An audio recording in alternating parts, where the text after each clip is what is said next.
Yeah.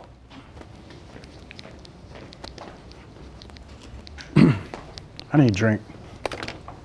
Hold on a sec. Y'all relax. Y'all seem really wound up. Chill out for a second. Y'all are making me uncomfortable. All right?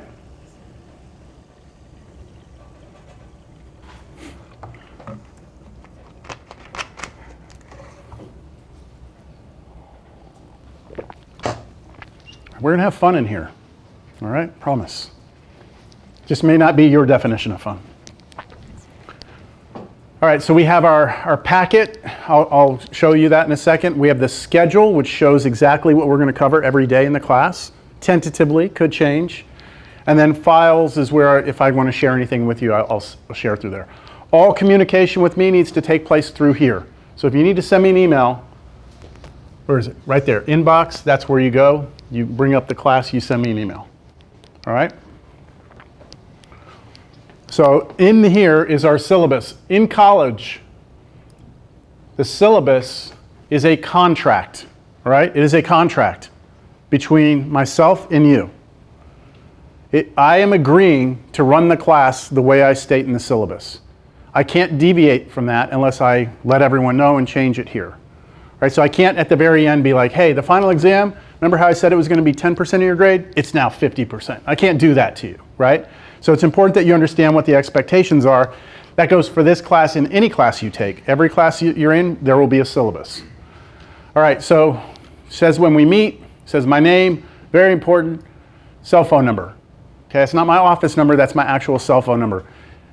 I teach a lot of classes, calculus classes, college algebra classes. My students need me sometimes to help them.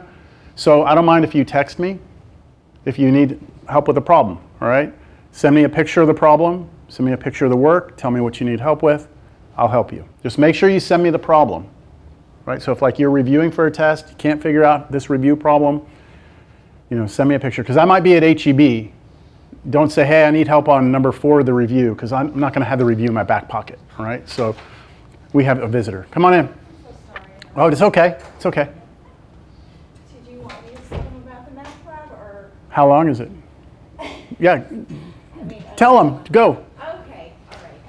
We have a lot of first time in college here, so. Okay, great. All right, so it's nice to see you all. My name is Janet. I'm a tutor in one of the 2 math labs here. In case you didn't know, there are 2. They're really easy to find. They're right here on this floor. They're the rooms with the big windows. There's one right there across the hall. So, and then the other one's down that way. They are similar in that they both offer free tutoring, which is great.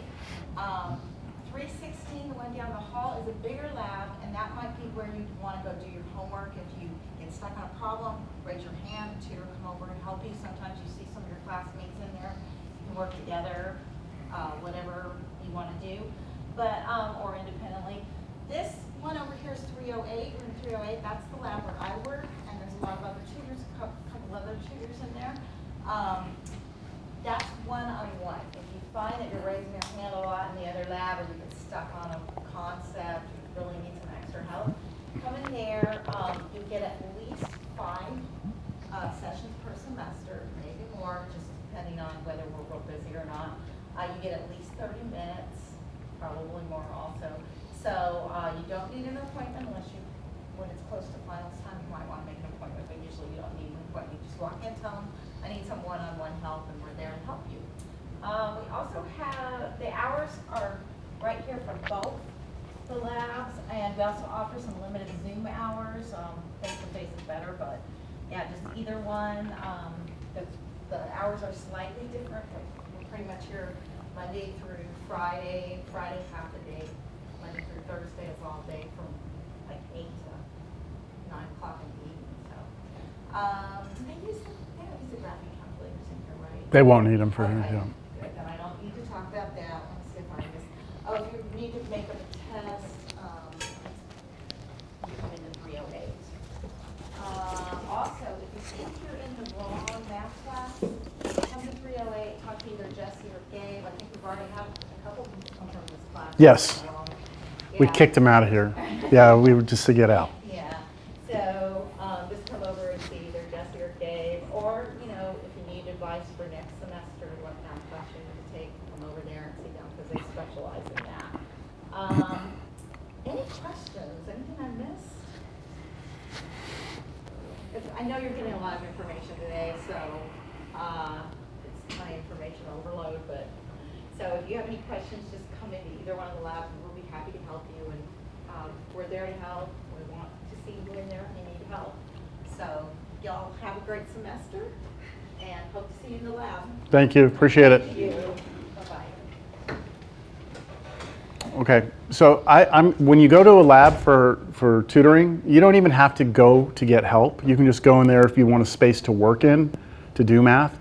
So I'm going to offer bonus because every time you walk in there, you have to log in with your banner ID. If you go in there and log, I'm not even going to say how many minutes. Just if you're over there on a regular basis and you're getting help or just going there to work, then they'll give me a report that shows how many minutes you were there, and I will consider that as extra credit for the class. All right? So I know at the end of the semester, everyone's like, is there anything I can do to bring up my grade just a little bit? That's what you could have done, is use the lab. All right? I know not for for everyone it doesn't work because some people work a lot and things like that, but that's your first opportunity for bonus. Okay, I'm going to continue here. I gave you my contact information, my office hours. So I'm available in my office in this building, down on the first floor, at 8:30 in the morning till 9. Then I go teach a class, and then after this class, I'm there for an hour. So after here, I go down to my office for an hour, and I'm available. That means you can come in. So this is like for all your classes. All of your professors should have office hours. These are times when they're available for you to walk in and just get help. All right. We are required as full-time faculty to have at least 10 hours of office hours a week. Right. 10 hours. So you can always come if it works in your schedule. You can come and visit with me. Now, you might be fighting for time because I have a lot of classes, so I have students that show up and you might have to wait, but I'm available. And then I also have some Zoom office hours. So that's all here. You do not need anything, you do not need to buy anything for the class. Did anybody get the physical packet? They should have sent you an email, no? Anybody get it? You got an email? And you have a choice to pick it up or have it mailed to you, right? Right. And did you get it mailed? I picked it up. You picked it up? Anyone get it mailed? No, not yet. You not mailed? I got it. Did you already get it? Yes. You got it already? Yes. Okay, so it's pretty quick. So that was in your Canvas email, right? Okay, so you should get an email that gives you the option to either pick up the packet or get it mailed to you. If you don't have that, if you don't get the email, let me know. I also have a link on our website, on our Canvas page to get to the packet. The packet, I will tell you right now, it's not a critical thing in this class.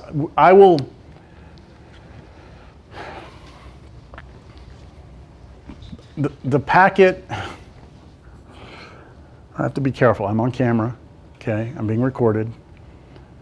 I like to do this class the way I like to do it, okay?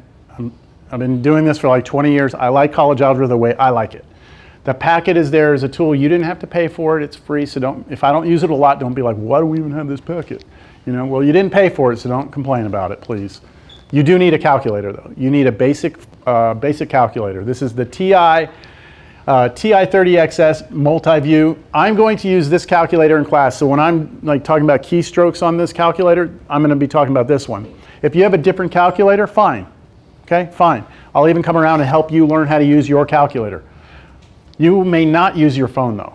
Okay, your phone cannot be your calculator because when you get to a test, you can't have your phone. All right. So bring a calculator. This was probably like $12. And I believe that the labs have these. You can check them out, I think, for the semester. So, all right. I'm not even going to talk about what we're going to do in here, other than to say we're going to do math, all right? And then the standard grading scale, I only have option of A, B, C, D, F. That's it. This is college. Those are the only grades I can give you, all right? That's it. And the way I break down the grade is when you're here, I might give you quizzes. I'm going to assign you homework almost every night. You're supposed to bring that homework with you in the next class. I may or may not collect it. Okay, I might not. I may come around and do a check. Let me see your homework. Let me see your homework. Give you a grade. I may give you a quiz where I say, everyone take out a piece of paper. Here's a problem. Do this problem. That's a quiz. I might do a group quiz where say, y'all work together. Y'all work together. Okay. All of that together, all those different types of assignments together is 20% of your grade. That's a pretty big chunk. And then you have exams. You're going to have a total of 5 exams. The first 4 are 15% each. And then the final is 20%. So the final's the long exam. It's worth more. We're here for almost 3 hours for that exam instead of an hour and 15 minutes. Questions on that? Are you going to drop the lowest exam grade? Maybe. I'm not gonna lock myself. I'm not gonna box myself into a corner here, right? Or no, paint myself into a corner. How does that go? Normally I do, but I'm not going to make that promise to you yet. Okay, I need to see what kind of students you are. Okay, there's some really, really negative attitudes students can bring into a class where they're not serious students. And like I said earlier, this isn't high school. I don't teach in high school for the exact reason that I don't deal with discipline. I'm not here to try and I want you to learn. I'm willing to go more than halfway, but you have to be willing to also move and try. So I need to see what kind of students I'm dealing with here. If you're putting in the effort, if you had a bad test, right? You had a bad test, but you're here every day, you're working, you're asking questions, you're paying attention, right? Then I'm going to be more open to the idea of a replacement of your lowest exam, dropping your lowest. Okay, I'll be more open to that. So it's going to depend on you as a student. Now, if I do it, it will be replace your lowest exam with the final exam grade. That's what it'll be. Okay? So you do your part, participate, come with a positive attitude. Even if you hate math, we're going to be happy anyway. We're going to come in here. Okay? And all should be good. Does that answer your question? Nothing is in the syllabus that says that, but I'm verbally telling you it's a major possibility. All right? But no retakes, right? There won't be any retakes, no test corrections. You need to have that pressure, okay? Because that's what college is about. Look, I didn't make college up, okay? This isn't my thing, all right? I took classes in college where I had 2 exams. Midterm final, that's it. 50% of the grade, 50% of the grade. That's crazy, right? You're there for 16 weeks, and you're going to take 2 tests that totaled 2 hours and 30 minutes. 16 weeks, I have to prove myself in 2.5 hours. That's high stakes, right? That's high stakes. So college is just like that. And so, I know in high school you can just kind of all right, I get there, whatever, it didn't go well, let's see, how do I bring this up? It's not the way it works here. So I want you to get used to the idea of, I need to be ready on that day. I will provide you reviews, okay? And I will tell you right now, if you can do my review, you're in business. Because all I'm going to do is change numbers. Literally, I'm telling you that, 13, 14, this class, I'm going to give you a review, I'm going to change the numbers on it, and if you can do that, you're good, all right? You're good. Attendance. Now, I do require that you're here, all right? It's you need to be here. Now, you're allowed to miss up to 4 classes. Unexcused, you don't show up, 4 classes you can miss. Now, if you miss a class for a legitimate reason, like you got a flat tire, I got a flat tire the other day, right? So, if something happens, fine, you text me, send me an email, say, hey, couldn't make it, whatever. I'm not going to question you, I'm going to trust you. But you get 4 of those. Even if it's excused, you get 4, 4 free misses. And then after that, after 4, your grade is basically in my hands. And I only say that because that's just, again, the way it works in college. If you miss 4 times in this class, I can just go drop you from the class. I can just say, bye, you're gone. You missed more than 4 classes, bye. Or I can just give you an F. I can give you an F. That's crazy, right? You miss 4 classes, I can just give you an F. Even if you've been getting A's the whole time. And I don't work that way, but I'm just saying that's the way college works. So you have to be careful about how many absences you have because you're handing the grade over to your instructor at that point. Is it worth me going through all this detail? There's so many of you first time in college. I'm trying to get you to see the differences between the high school and college. You got to be ready for this, or else you start getting F's all in your transcript and they never go away and it can mess you up. Okay, exams are going to be done in class. Academic integrity, no cheating. I'll be here, I'm watching you, so I'm not worried about that. Homework and quizzes talks about that a little bit. Behavior, okay, so this one's tricky in a class like this. Really, there's nothing, you don't need anything but your calculator in this class, unless you're taking notes on a tablet. Is that what that is? Yeah, so if you're like using OneNote or whatever software and you're actually going to do your notes electronically on a tablet, that's fine. Other than that, you don't need a computer or laptop, you don't need your phone. Okay, so I have a policy on this, and this is where some students like walk out of the classroom. Okay, unauthorized use of cell phones during class or being disruptive during class will result in me asking you to leave, you being counted absent for the day, remember you only get 4, and taking 10 points off your next test. So drastic consequences. So if you're sitting there and you got your phone out and you're trying to do whatever you're doing underneath, trying to hide it from me, I'm going to make an example out of you. All right? This again is a major difference. I don't know how they do it in high school, but there's no phones in this class. You might walk around this college campus and look in rooms and see students on their phones in other classes. That's fine. That's the policy in that class. In this class, they're not allowed to be out. All right? Unless I tell you, take out your phone, we're going to Google something, or, look something up. Other than that, though, it needs to be away. Now, I realize life happens, okay? So if you get a message or an alert, you need to look, you can look at your screen or whatever, that's fine. If it's important, step out of the room. All right? I just don't want it taking place in the room. So if you need to step out and go update your status or whatever it is you want to do it, all right? It's optional to be here. I just don't want it to be happening in this class. Understand? Sometimes things will happen like I'm expecting an important phone call and it happens in between class. I will let you all know. Okay, beginning of class, I'll say, hey, I'm expecting an important phone call. When it comes, I'm going to just step out of class. And I will let you all know that so that when it happens, you're aware. All right? If you want to do the same for me, if you're expecting a phone call, you could share that with me. And good. Any questions on that? Behavior policy? Kind of sucks, huh? We've debated, my students, we've debated that before. It's like, I'm paying to go to college. I should be able to take my phone, have my phone, and then, right? I mean, you could argue, right? You're paying to be here, like, why can't I? Well, at least today, still, fall 2022, I can still make the rules for the classroom, so those are my rules, all right? Tutoring, what was her name? Forgot her name. There's 2 labs. If you click on this, it'll give you information to those labs, but it's also posted right there. And that's where you get extra credit, right? Extra credit. All right. Last thing I'm going to talk about is this SOBI statement. Okay. This has to do with just the way things are nowadays, right? We always have to be careful about what's going on.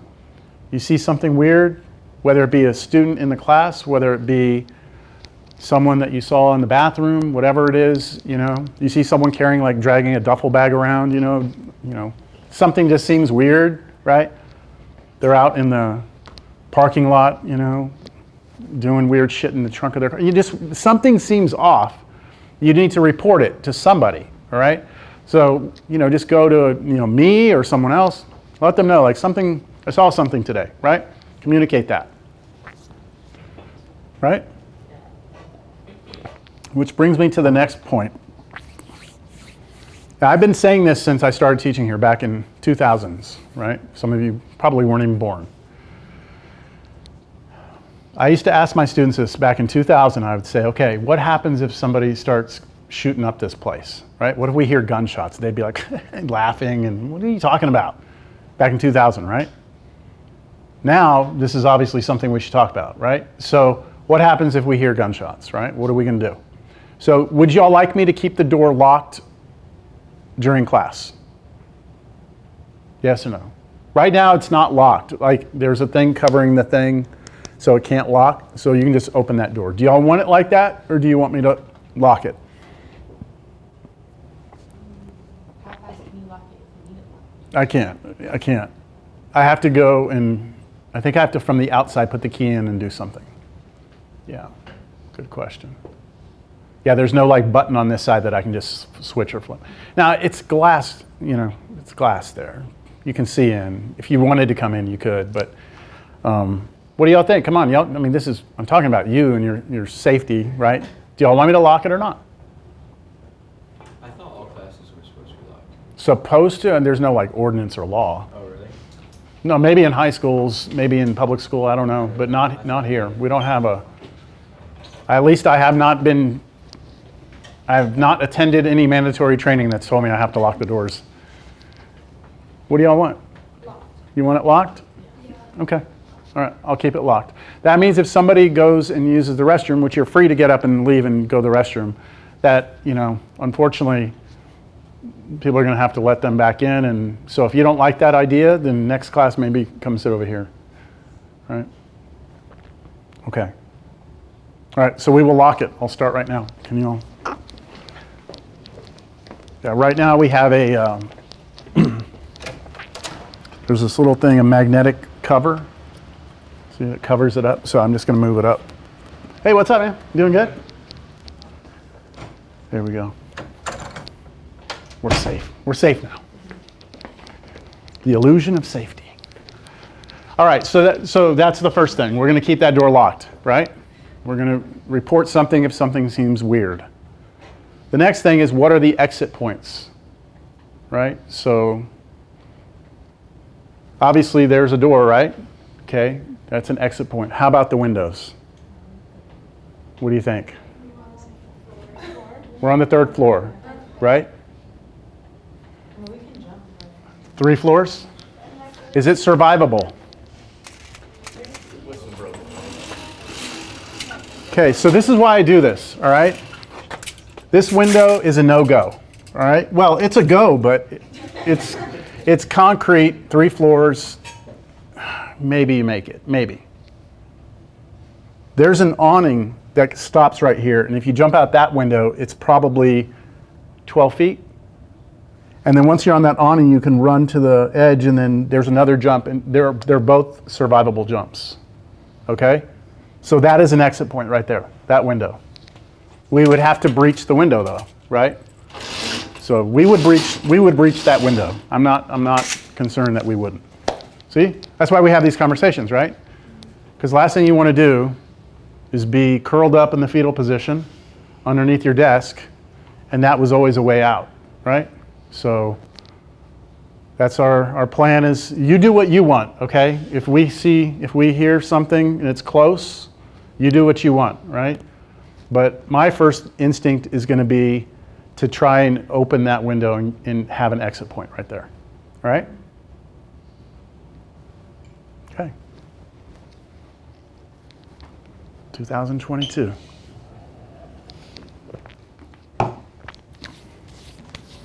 So it's sad. Like I said, I used to talk about this back in 2000. People thought I was crazy, but that's just because that's the way my dad raised me. It's just like, go to a restaurant, you always face the door, you see who comes in and out, you're always paying attention where your exit points. That's the way my dad, and he wasn't like paranoid. It was just like he taught me that's what a man's supposed to do. But okay, here's our schedule. We're done with the syllabus. All right. There's one last thing with that whole thing, something that I couldn't have said a few years ago, and that is, it is legal to carry concealed weapons on campus. It's Texas. That wasn't legal years ago. You can't open carry, okay? So people can't walk around with guns and holsters down the hallways here. You can do that in a public space outside. Like if you walk down a sidewalk in San Antonio, you can open carry. I mean, that's Texas, all right? Used to be that in order to carry concealed in Texas, you needed a license. You no longer need a license. So now anybody can carry concealed handguns on campus. So that said, you can't, even if you carry concealed, you can't be, so for those of you who might be carrying concealed, because there might be someone who carries concealed, you can't print. That means you can't, like if you have a gun underneath on your hip we can't see the outline of your gun. Like if we see that, then that's illegal. You can't be printing. It can't be something that someone can say, hey, that's a gun under there, right? Does that make sense? So, and if you see someone with a gun, then you could alert someone, hey, look, I think I saw someone who carries a gun, and then it could be addressed. But there's nothing that would stop. It's not illegal to carry it. You just can't make it so everyone can see it. All right. Weird? No?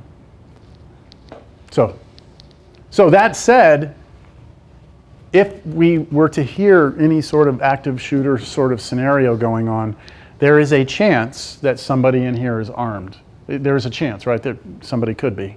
If you are, I don't want to know. And if you know anything about carrying guns, you should never tell anyone that you're carrying a gun. If you are carrying concealed, you never tell them that. You never tell anybody that. Okay, that's the whole point of it being concealed. All right? So, anyways, if something happens, who knows? Someone in here might be able to hold the fort a little bit while people exit. Who knows? All right. Lovely, lovely. Are we ready to do some math? I'm ready to do some math. I'm kind of tired of talking about this. Yeah? What is our packet? What is our schedule? I never showed you the schedule. Here's our schedule. The first thing we're going to do today is we're going to do fractions. We're going to go back and we're going to start with fractions. And we're going to make sure that you know how to multiply, divide, add, and subtract fractions. That's what we're going to do today. All right? Sound fun? Not fun, but sound doable? Any questions before I move on? Yes? Do we need to be bringing the packet to class? You don't need the packet in class. No. If you want to, you can. I'll assign homework out of it sometimes. A lot of times, the homework is going to be problems I put on the board. A lot of times. And I just kind of go with like whatever we finish that day, that's what I'm going to put problems up for you. Any other questions before we start? I feel like I'm forgetting something major.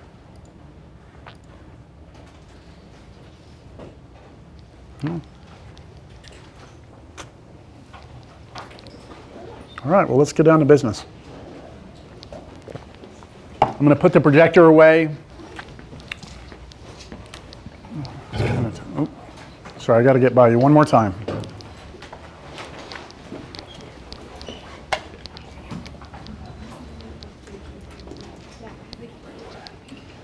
This should be it.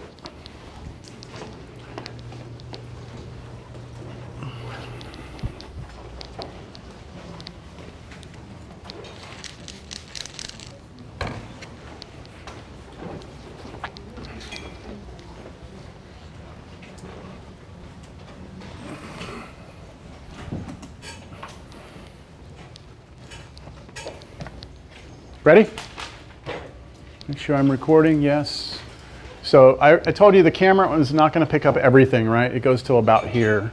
So it is what it is. All right, let's start out. I'm going to just start writing some stuff down, see how you do with this. Just ask any questions if you have them. So if we wanted to show that the limit as x was, let's say, going to like 4 or something from the right-hand side of some function like x squared minus 4x, let's just say plus 3 to keep it easy, then all we'd have to do is probably show that like for every epsilon greater than 0, there would exist some delta greater than 0. I might use some notation you haven't seen. Just let me know if you have any questions. That for any epsilon, right, any positive number, there's got to be another positive number that if we have the absolute value of x minus 4 being less than the delta, then that would definitely imply that what we're looking at up there, right, would have to be less than epsilon, right? I mean, for sure. Everyone's good? Yes? What is the upside down triangle pyramid thing? This? Yes. I have no idea. I'm just making it up. Thank you, though, for asking the question. What the hell is this? You should have no freaking idea what this is right now, okay? Nobody in here knows what this is, all right? So the point of that, thank you, what's your name? Diego? Diego. The point is, if I ask you, do you understand? It's up to you to actually say I don't understand, all right? Everyone in here is too afraid to ask that question. Learning only takes place when you engage me and I try and clarify something that doesn't make sense. So this is just not, this should make sense to nobody. And so somebody needed to stop me and tell me, hey, wait, whoa, like back here, like right around here, someone should have been like, whoa, hold on, you know? I know you want to kind of let it play out and see what happens, but okay? So yeah, this is nonsense. You ready? We're going to talk about fractions. If you have a question, if you don't understand something, you need to say something, right?